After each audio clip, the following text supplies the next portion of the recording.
the call goal.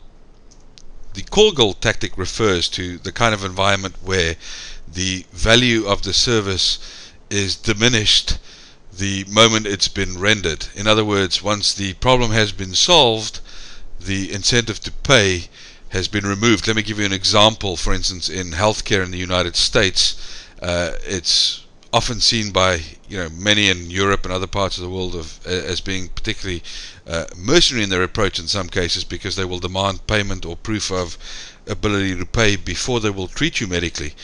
But research has shown, because of course the United States is primarily based on a private healthcare system, that once they've solved your problem, in other words, once they fix your medical problem, of course they've removed almost completely your incentive to pay them, and therefore the odds that people will not pay them increases by as much as 80% if they would treat them first and invoice them after they've received treatment.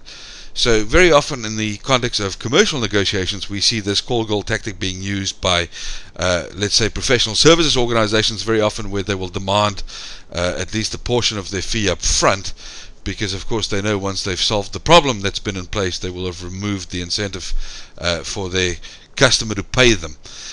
It also means that when you make concessions in negotiations, you have to be very careful that you always connect the concession that you make to a counter concession that you want to receive, and you need to do that immediately. So whenever you make a concession, and remember, you should not be afraid to be the first to make a concession, just make sure that when you make a concession that you connect it to a counter concession. In other words, by saying, look, I'm prepared to move in your direction by giving you the following item if you can meet one or two of my needs and objectives.